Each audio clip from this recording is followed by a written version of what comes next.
ഇന്നത്തെ നമ്മുടെ റെസിപ്പി പെരുന്നാളിനോ അല്ലെങ്കിൽ ഗസ്റ്റ് ഒക്കെ വരുന്ന സമയത്തൊക്കെ നമുക്ക് വെറൈറ്റി ആയിട്ട് കാണാനൊക്കെ കുറച്ച് ഭംഗിയിലൊക്കെ ഉണ്ടാക്കി കൊടുക്കാൻ പറ്റിയിട്ടുള്ള ഒരു അടിപൊളി സിമ്പിൾ ആയിട്ടുള്ള ഡെസേർട്ടാണ് കേട്ടോ. വളരെ ഈസിയാണ് ഇത് ഉണ്ടാക്കിയെടുക്കാൻ വേണ്ടിയിട്ട്. അപ്പോൾ നമുക്ക് ഇത് എങ്ങനെയാണ് ഇത് റെഡിയാക്കി എടുക്കുക എന്നുള്ളതൊന്ന് നോക്കാം. അപ്പോൾ ആദ്യം തന്നെ ഞാനിവിടെ ഒരു സോസ് പാൻ എടുത്തിട്ടുണ്ട്. അതിലേക്കൊരു 1.5 കപ്പ് പാൽ ഒഴിച്ചു കൊടുക്കാം. ഇനി ഇതിലേക്ക് 1 ടേബിൾ സ്പൂൺ മൈദ ചേർത്ത് കൊടുക്കുന്നുണ്ട്. പിന്നെ ഇതിലേക്ക് ഒരു 1.5 ടേബിൾ സ്പൂൺ കോൺഫ്ലവറും ഒരു 3 ടേബിൾ സ്പൂൺ പഞ്ചസാരയും കൂടെ ചേർത്ത് കൊടുത്തിട്ട് ഒന്ന് മിക്സ് ചെയ്ത് കൊടുക്കാം. പഞ്ചസാര പിന്നെ നമുക്ക് മധുരം നോക്കിയിട്ട് ആവശ്യത്തിന് അനുസരിച്ചിട്ട് ചേർത്ത് കൊടുക്കാം കേട്ടോ. അപ്പോൾ ഇതുപോലെ ഒരു വിസ്ക് വെച്ചിട്ട് മിക്സ് ചെയ്തെടുക്കുകയാണെന്നുണ്ടെങ്കിൽ ഒട്ടും കട്ടയില്ലാതെ തന്നെ ഒന്ന് മിക്സ് ആക്കി എടുക്കാനായിട്ട് പറ്റും. അല്ലെങ്കിൽ നിങ്ങൾ പൊടികളൊക്കെ ആദ്യം തന്നെ ചേർത്ത് കൊടുത്തിട്ട് പിന്നെ അതിലേക്ക് പാൽ ഒഴിച്ചു കൊടുത്തിട്ട് മിക്സ് ചെയ്തെടുത്താലും മതി കേട്ടോ. എന്നിട്ട് നമുക്ക് ഫ്ലെയിം ഓൺ ആക്കിയിട്ട് ഇതുപോലെ നന്നായിട്ട് ഇതൊന്ന് ഇളക്കി കൊടുക്കണം. കൈയെടുക്കാതെ ഇളക്കിക്കൊണ്ടിരിക്കണം കേട്ടോ, അല്ലെങ്കിൽ കോൺഫ്ലവർ ഒക്കെ ആണെന്ന് അടിയിൽ പിടിക്കാൻ ചാൻസ് ഉണ്ട്. അപ്പോൾ ഇതുപോലെ നന്നായിട്ട് ഇളക്കി കൊടുക്കുക.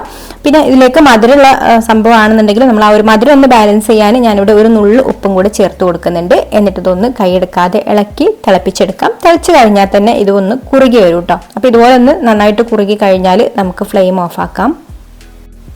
എന്നിട്ട് ഇതിലേക്ക് ഈ ഒരു ചൂടോട് കൂടിയിട്ട് തന്നെ 1 ടേബിൾ സ്പൂൺ ബട്ടർ ചേർത്ത് കൊടുക്കുന്നുണ്ട്. അൺസാൾട്ടഡ് ബട്ടർ ആണ് കേട്ടോ ചേർത്ത് കൊടുത്തിട്ടുള്ളത്. അപ്പോൾ അതും കൂടി ചേർത്ത് കൊടുത്തിട്ട് നന്നായിട്ടൊന്ന് മിക്സ് ചെയ്ത് കൊടുക്കാം.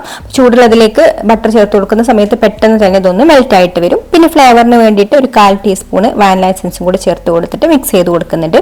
ഇനി നന്നായിട്ടൊന്ന് മിക്സ് ചെയ്ത് കൊടുത്തതിന് ശേഷം പിന്നെ നമ്മളിതാ ഇതുപോലെ ഡിസ്പോസിബിൾ ഗ്ലാസ് ആണ് കേട്ടോ എടുത്തിട്ടുള്ളത്, പേപ്പർ ഗ്ലാസ്.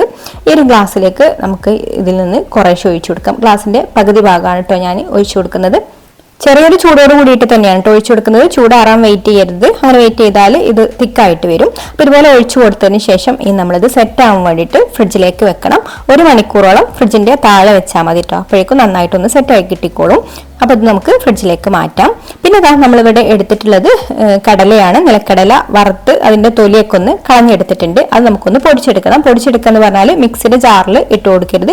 ഇതുപോലെ ഒന്ന് നമ്മളൊരു സിപ്ലോ കവറിലിട്ടിട്ട് നമ്മൾ റോളർ വെച്ചിട്ട് ഒന്ന് ഇങ്ങനെ അടിച്ചിട്ട് ഒന്ന് പൊട്ടിച്ചെടുത്താൽ മതി കേട്ടോ. കടലകളൊക്കെ ചെറുതായിട്ടൊന്ന് ഒരു പീസായിട്ട് കിട്ടിയാൽ മതി. കുറച്ചൊരു വലിയ പീസ് ഉണ്ടായാലും കുഴപ്പമൊന്നുമില്ല. മിക്സിയുടെ ജാറിൽ ഇട്ടായി കഴിഞ്ഞാൽ പറ്റങ്ങ് പൊടിഞ്ഞു പോകും. അപ്പോൾ ഈ ഒരു രീതിയിൽ ആയി കിട്ടിയാൽ മതി. അപ്പോൾ ഞാൻ ഈ ഗ്ലാസ്സുകളെല്ലാം ഫ്രിഡ്ജിൽ നിന്ന് പുറത്തെടുത്തിട്ടുണ്ട്. ഇപ്പോൾ ഇത് നന്നായിട്ട് സെറ്റായി വന്നിട്ടുണ്ട് കേട്ടോ. ഇനി നമ്മൾ കത്രിക വെച്ചിട്ട് ഈ ഒരു പേപ്പർ പതുക്കെ ഒന്ന് കട്ട് ചെയ്ത് കൊടുക്കാം. ഇത് എടുക്കുന്ന സമയത്ത് നന്നായിട്ട് ശ്രദ്ധിച്ചിട്ട് വേണം എടുക്കാൻ വേണ്ടിയിട്ട്. പതുക്കെ വേണം എടുക്കാൻ. കാരണം ഇത് നല്ല സോഫ്റ്റ് ആയിട്ടുള്ള, വായിലിട്ടാൽ അലിഞ്ഞു പോകുന്ന അത്ര സോഫ്റ്റ് ആയിട്ടുള്ള ഒരു പുഡിംഗ് ആണ്. അപ്പോൾ ഈ ഒരു ഗ്ലാസ് നമ്മൾ കത്രിക വെച്ചിട്ട് ഇതുപോലെ അടിവരെ കട്ട് ചെയ്ത് കൊടുക്കുക. കട്ട് ചെയ്ത് കൊടുത്തതിന് ശേഷം വേണം കേട്ടോ നമ്മൾ ഇങ്ങനെ ഒരു സൈഡിൽ നിന്ന് ഇത് വേർപ്പെടുത്തി എടുക്കാൻ വേണ്ടിയിട്ട്. അപ്പോൾ ആദ്യം ഒരു പേപ്പർ ആയതുകൊണ്ട് തന്നെ നമുക്കിത് ഇങ്ങനെ ഈസി ആയിട്ട് ഒന്ന് റിമൂവ് ചെയ്യാൻ പറ്റും, കീറി കൊടുക്കാൻ പറ്റും. അപ്പോൾ ഇങ്ങനെ കീറി കൊടുത്തതിന് ശേഷം പിന്നെ കയ്യിലേക്ക് ഇങ്ങനെ തട്ടി കൊടുത്താൽ അത് സിമ്പിളായിട്ട് അങ്ങ് പോകുന്നോളൂ കേട്ടോ. അപ്പോൾ അതാ നല്ല സോഫ്റ്റ് ആയിട്ടുള്ള പുഡിംഗ് ആണ്. അപ്പോൾ ഞാനിത് റിമൂവ് ചെയ്തിട്ടുണ്ട്. ഇനി നമ്മളിതാ എടുത്ത് വെച്ചിട്ടുള്ള ഒരു കടലയുടെ പീസ് ഉണ്ടല്ലോ, നമ്മൾ കടല ക്രഷ് ചെയ്തെടുത്തത്, അതിൽ ഇതാ ഇതുപോലെ ഒന്ന് കോട്ട് ചെയ്ത് കൊടുക്കുക കേട്ടോ.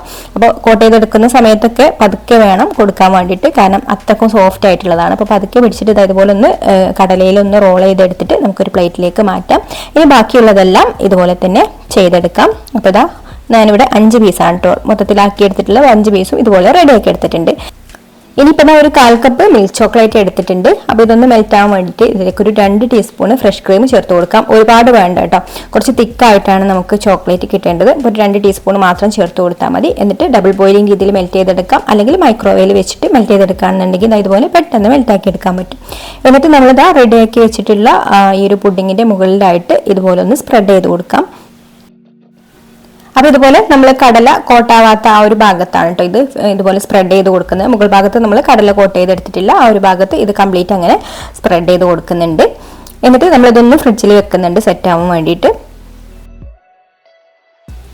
ഇപ്പോൾ നമ്മുടെ പുഡിംഗ് ഇവിടെ ഫ്രിഡ്ജിലൊക്കെ വെച്ച് നന്നായിട്ട് തണുപ്പിച്ചെടുത്തിട്ടുണ്ട്. ഇനി കാണാനൊരു ഭംഗിക്ക് വേണ്ടിയിട്ട് അല്പം പിസ്താഷ്യൂ ചോപ്പ് ചെയ്തതും കൂടി ഇതിന്റെ മുകളിൽ ഇതുപോലെ വെച്ച് കൊടുക്കുന്നുണ്ട്.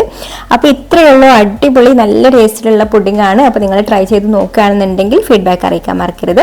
വീഡിയോ ഇഷ്ടമായിട്ടുണ്ടെങ്കിൽ ലൈക്ക് ചെയ്യാനും ഷെയർ ചെയ്യാനും അതുപോലെ നമ്മുടെ ചാനൽ സബ്സ്ക്രൈബ് ചെയ്യാതെ കാണുന്ന കൂട്ടുകാർ സബ്സ്ക്രൈബ് ചെയ്യാനും കൂടി മറക്കരുത് കേട്ടോ. അപ്പോൾ ഇനി മറ്റൊരു നല്ല റെസിപ്പിയുമായിട്ട് അടുത്ത വീഡിയോയിൽ കാണാം. Thank you for watching.